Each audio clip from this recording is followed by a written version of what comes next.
Nous sommes lundi 22 décembre 2025. Mesdames et messieurs, fidèles téléspectateurs, bonsoir et bienvenue dans ce journal de 18h.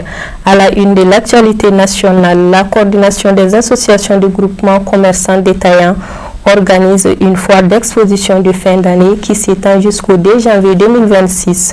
La cérémonie de lancement officiel a eu lieu le vendredi 19 décembre au parc des expositions de Bamako, FEBAC, sous la présidence du ministre de l'Industrie et du Commerce qui avait à ses côtés le ministre en charge des Affaires religieuses, du culte et des coutumes, Al-Amidou Badini, pour le commentaire. Dynamiser et valoriser la diversité des produits locaux à l'échelle nationale et sous-régionale, surtout en cette période de fête de fin d'année, c'est l'objectif visé par la coordination des associations de groupements commerçants détaillants à travers l'organisation de cette foire. Le lancement est effectué par le ministre de l'Industrie et du Commerce à travers la coupure du ruban. Cette initiative vise à dynamiser et à valoriser la diversité des produits locaux à l'échelle nationale et sous-régionale et entre des produits au même coût et à la disposition des clients en cette fête de fin d'année 2025.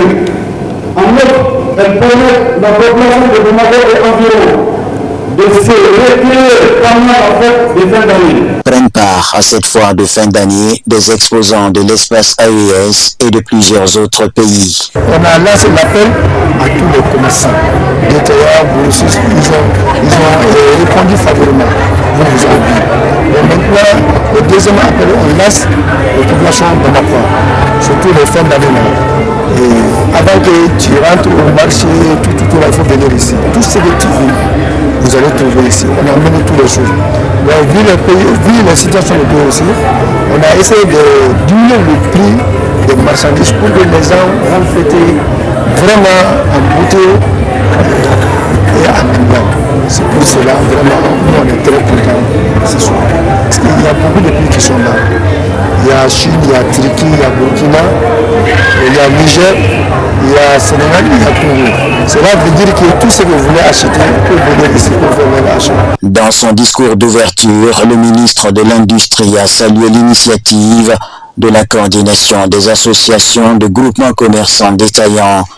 Le ministre de rappeler que les commerçants jouent un rôle primordial dans la satisfaction des besoins fondamentaux des populations en parfaite adéquation avec les attentes du gouvernement. Au nom du président de la Direction chef de l'État, le général d'armée Assimi Goïta, je voudrais vous exprimer toute notre gratitude.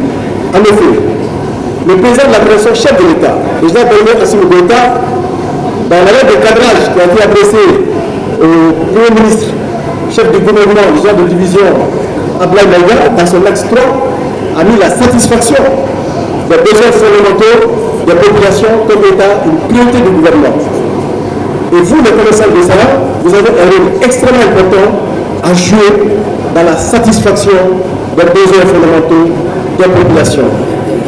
De Kaï à Kidal, de Sikasso à Kalgoum, c'est vous qui assurez l'approvisionnement correct du pays en denrées de première nécessité que vous en serez vous. Le Mali a connu l'embargo en janvier 2022.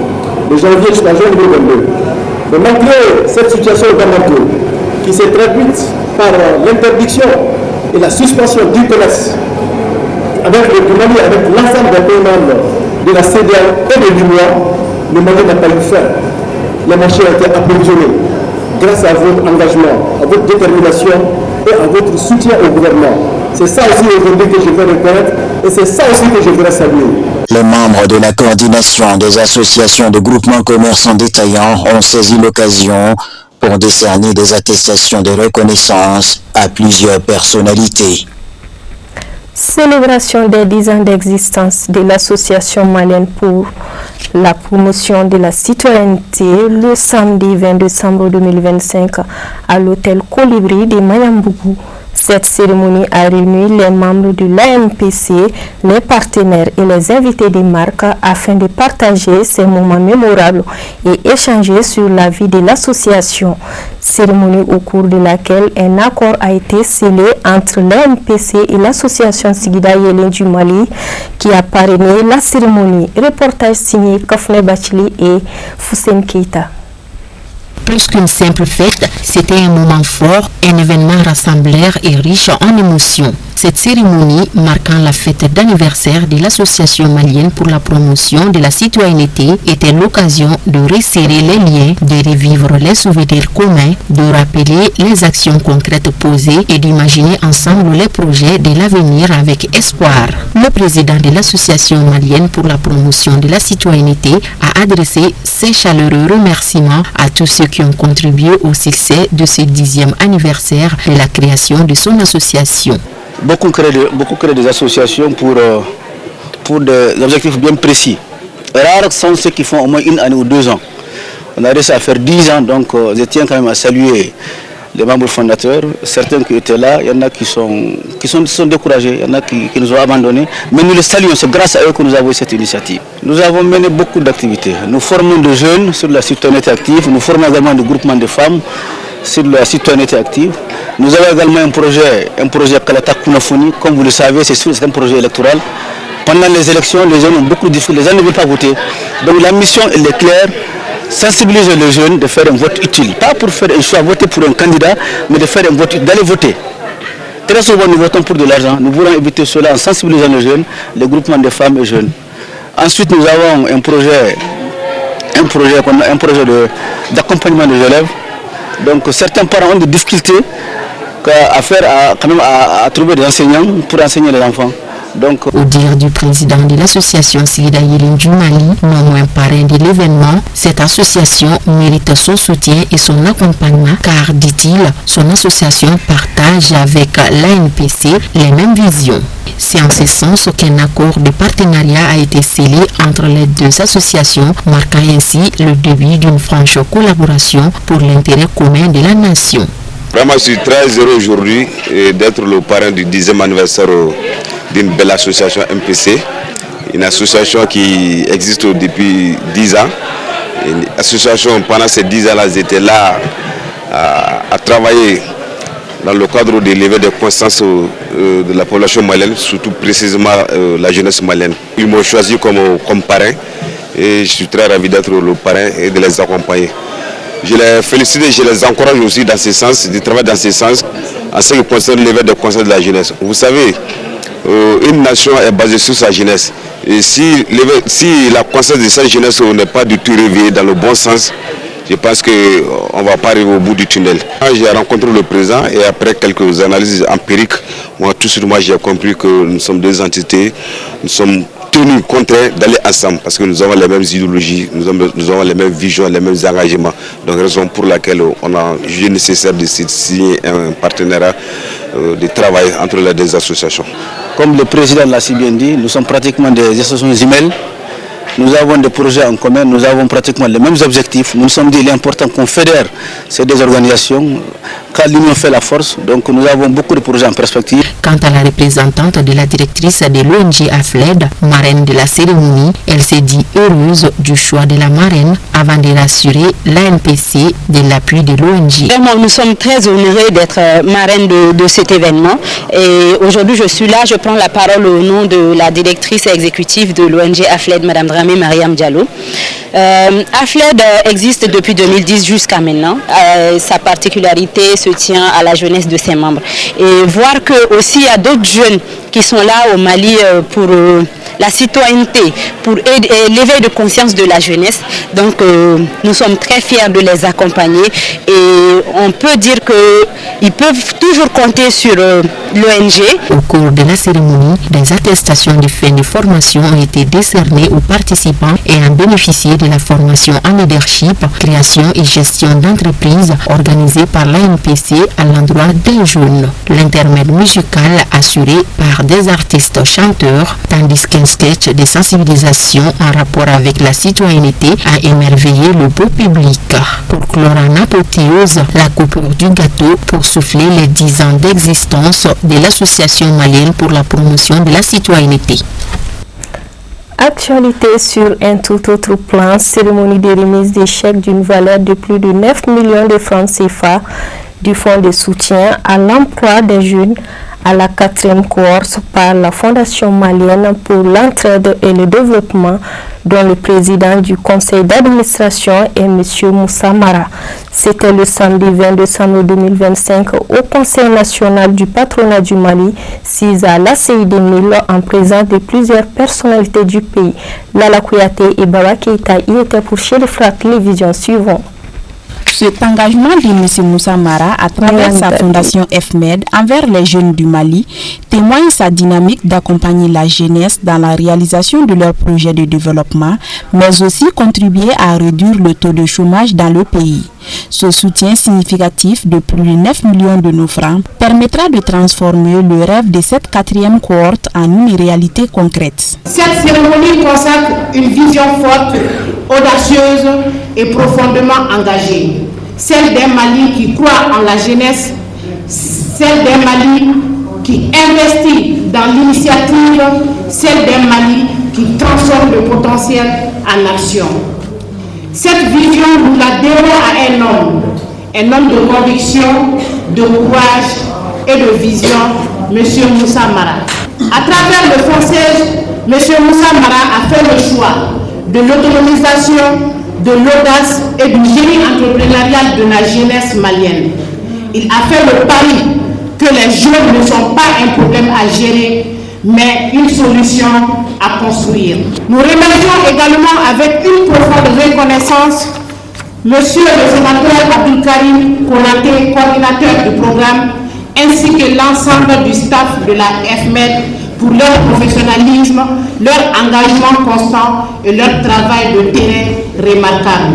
Chers bénéficiaires de la cohorte 4, recevoir ce chèque aujourd'hui est un honneur, mais c'est surtout une responsabilité.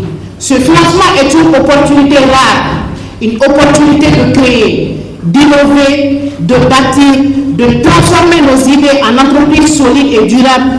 Je vous invite solennellement à utiliser ces ressources avec sérieux, discipline et vision. Ce fonds dénommé FONSEJ, destiné à 18 bénéficiaires, traduit la volonté du donateur Moussa Mara à encourager l'entrepreneuriat des jeunes dans divers domaines. Pour la circonstance, la FMED a exhorté les bénéficiaires à redoubler d'efforts afin que ces soutiens soient pérennisés. Donc, à la suite de nos analyses, nous avons parvenu à sélectionner 18 bénéficiaires. 18 bénéficiaires pour un montant de 9 465 500, dont 5 hommes, 12 femmes et un groupement. Le groupement aussi, c'est une femme. 6 projets portent sur l'agriculture, 6 autres projets portent sur la transformation agroalimentaire, 3 projets portent sur les services et 3 sur l'artisanat. À noter qu'actuellement, c'est le projet s'étend sur toute l'étendue du territoire.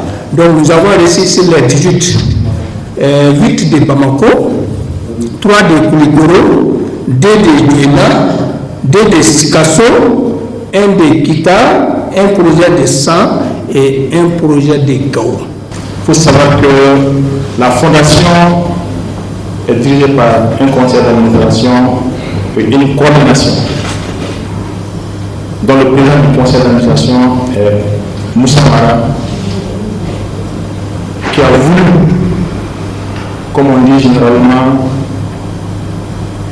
la différence entre les leaders, c'est quand ton absence n'est pas égale à ta présence. Il a toujours voulu, c'est comme si c'est son rêve qui se réalise. Il dit que les actions qu'il mène, il faut qu'il y ait une fondation qui doit porter, parce que aider les autres ne doit pas se limiter à une personne, à une entité politique, mais ça va être au-delà de ça. Notre porte-parole a parlé. il vous a engagé. Il vous a rappelé que votre responsabilité de pouvoir bien gérer ces fonds. Le comité a fait vos dialogues, que c'est des projets fiables. Je espère qu'après le suivi et l'évaluation de l'appel, nous allons voir que ces projets existent réellement et que c'est des projets qui ont réellement créé de l'emploi au profit de la communauté malienne sur la vision de l'initiateur du projet qui est Moussa. Au cours de la cérémonie, l'assistance a eu droit à des témoignages des bénéficiaires à travers une vidéoprojection. À noter que la rencontre a vu la participation des partenaires de la FMED et plusieurs collaborateurs de M. Moussa Mara, notamment l'APEJ, l'ANPE, entre autres. La remise des chèques aux bénéficiaires a mis fin à la cérémonie. L'association sémencière du Mali, ASMA, a tenu son atelier de lancement officiel de son plan stratégique de plaidoyer 2026-2030 et de réseautage avec les parties prenantes. Les travaux se sont déroulés ce matin dans la salle de conférence de la Maison de la Femme, de l'Enfant et de la Famille à Sabalibou. Reportage signé Abdul Karim Sako et Boubacar Traoré. La présente session de l'association sémencière du Mali est un moment crucial car elle marque la vulgarisation de son plan stratégique dont la mise en œuvre devrait permettre l'atteinte des objectifs que l'ASEMA s'est assigné pour les 5 années à venir. Le dit plan stratégique de l'ASEMA est décliné en 5 axes prioritaires selon son président. Au plan réglementaire, les plaidoyers en faveur de la réglementation du secteur sémencier et de la certification des semences vise à digitaliser la certification, à renforcer les mécanismes de contrôle et obtenir l'accréditation internationale du LaboSem. Au plan financier, l'ASEMA plaide par ailleurs pour la mise en place des mécanismes de financement adaptés, fonds de garantie, cofinancement avec les banques et les institutions financières, les produits financiers innovants et pour la mobilisation du Fonds national de l'agriculture. Ces plaidoyers, une fois acquis, facilitera l'accès au crédit et permettra un financement durable du secteur sémencier. L'ASEMA plaide pour la mise en place d'un système d'information sur les secteurs d'organisation régulière de foires et bourses aux semences et la lutte contre la fraude. L'ASEMA formule son plaidoyer en faveur du renforcement de la recherche variétale, du développement du programme de recherche participative en partenariat avec les producteurs et entreprises sémencières. La stratégie plaide pour le renforcement de la visibilité institutionnelle de l'ASEMA à travers des campagnes médiatiques et des caravanes agricoles. La souveraineté nationale est, selon le représentant de la Direction nationale agricole, alimentaire avant tout. C'est ainsi qu'il a exhorté l'ASEMA et ses partenaires à plus de synergie d'action pour la mise en œuvre pleine et entière du plan stratégique 2026-2030, conformément à la loi d'orientation agricole. Plusieurs efforts ont été consentis par le gouvernement afin de transformer notre système agricole d'une agriculture de subsistance en un secteur moderne et productif, via la modernisation et la mécanisation, l'amélioration de l'irrigation, surtout dans le delta du Niger, et la subvention des intrants agricoles, engrais et semences pour renforcer la souveraineté alimentaire et nutritionnelle. Sur la base de la loi d'orientation agricole, plusieurs programmes comme le PENISA, le PDA et la politique nationale sémencière ont vu le jour. L'atelier a été l'occasion pour son président de porter à la connaissance du public de la création de l'Alliance des producteurs de semences et des plants agricoles de la Confédération de l'AES avant de remercier les partenaires dont Agra.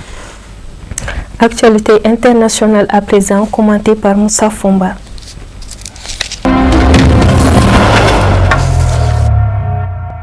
De l'exportation brute à l'industrialisation, le capitaine Ibrahim Traoré inaugure des usines de transformation de maïs et de la noix de cajou. Les 2 unités se trouvent dans la zone industrielle de Bobo-Dioulasso, capitale économique du Burkina. L'inauguration du complexe de transformation du maïs est la matérialisation concrète de notre vision de valoriser nos matières premières à travers la transformation industrielle, a dit le dirigeant burkinabé lors de la cérémonie.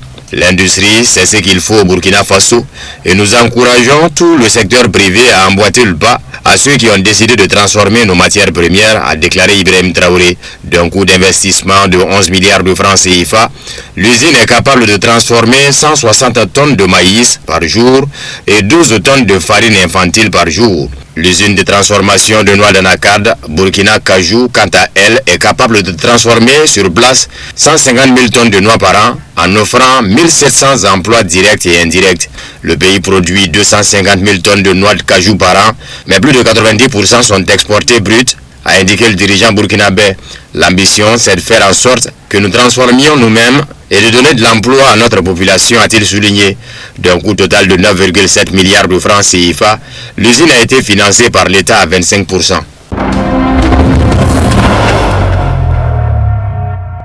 L'Algérie s'apprête à voter une loi sur la criminalisation de la colonisation française. Il s'agit de la cause de tout un peuple, a déclaré Brahim Bourali, président de l'Assemblée populaire nationale, en ouvrant les débats sur la proposition de loi le 21 décembre, relate l'Algérie aujourd'hui. Les principaux points de la proposition de loi sont l'occupation française du 14 juin 1830 au 5 juillet 1962 est qualifiée de crime d'État. La proposition de loi énumère les homicides prémédités, l'usage d'armes interdites, les essais nucléaires au Sahara, les enfouissements de mines, le pillage du trésor national, ainsi que la torture systématique, la restitution intégrale des archives, des biens spoliés et la décontamination des sites d'essais nucléaires sont réclamés.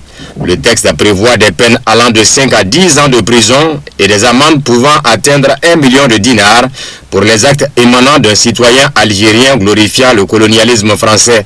La collaboration avec les autorités coloniales est qualifiée de haute trahison. Le texte devrait être voté ce 24 décembre.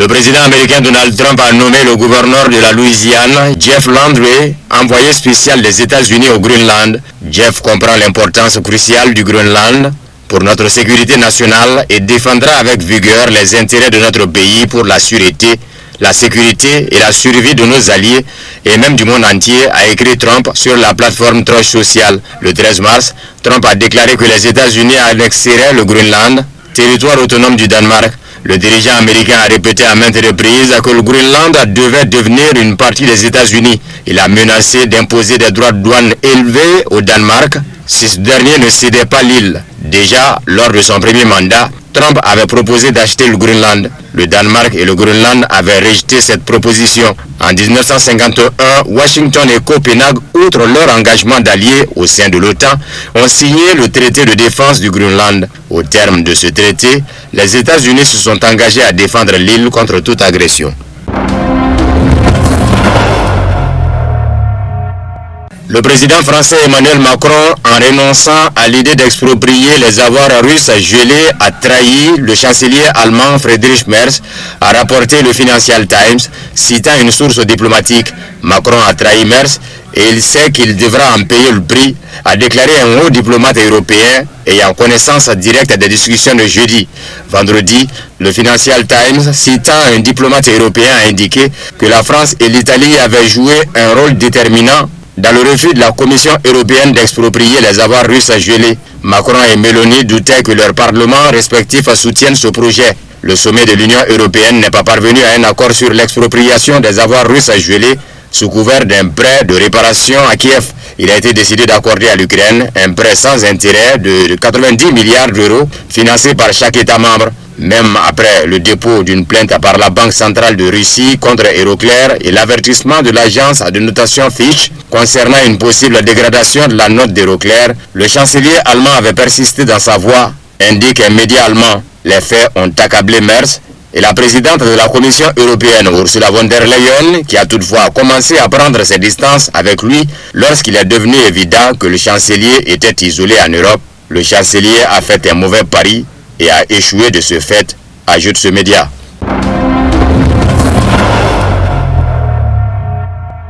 Dialogue avec Moscou, Paris aviserait dans les prochains jours des modalités selon les médias. La présidence française a jugé bienvenu dimanche que Vladimir Poutine se dise prêt à dialoguer avec Emmanuel Macron. Nous aviserons dans les prochains jours sur la meilleure manière de procéder, a indiqué l'Élysée, rapporte la presse française. Emmanuel Macron a estimé vendredi qu'il allait redevenir utile pour les Européens de parler à Vladimir Poutine. Il est sans doute très important de rappeler ce que le président avait dit lors de sa ligne directe. Il a également exprimé sa volonté d'engager un dialogue avec Macron. Par conséquent, s'il existe une volonté politique mutuelle, on ne peut l'évaluer que d'une manière positive, a déclaré Dmitry Peskov. Le porte-parole du Kremlin a toutefois précisé à Sputnik qu'un éventuel dialogue entre Vladimir Poutine et Emmanuel Macron devrait viser à comprendre les positions respectives de chacun et non se transformer en un exercice de communication. Des représentants du soi-disant État profond s'efforcent d'empêcher un règlement en Ukraine et à terme d'entraîner les États-Unis dans un conflit militaire avec la Russie, a déclaré la directrice du renseignement national américain Tulsi Gabbard lors de la conférence de l'organisation Turning Point aux États-Unis diffusée par la société de médias RSBN. Comme vous le savez, le président Trump n'a cessé de poursuivre un accord de paix pour mettre un terme définitif à la guerre entre la Russie et l'Ukraine. Ces équipes négocient actuellement au moment même où nous sommes réunis. Mais ce que j'ai constaté ces derniers mois, c'est que chaque fois qu'ils progressent et se rapprochent de cet espoir de paix, les bellicistes au sein de l'État profond redoublent d'efforts pour les en empêcher, a-t-elle souligné. Ils attisent la peur et l'hystérie pour justifier la poursuite de la guerre et leurs efforts visant à saper les initiatives de paix du président Trump. Ils le font précisément dans ce cas précis afin d'entraîner l'armée américaine dans un conflit direct avec la Russie, ce qui est en fin de compte l'objectif de l'Union européenne et de l'OTAN. Nous ne pouvons pas laisser cela se produire, a ajouté Gabbard.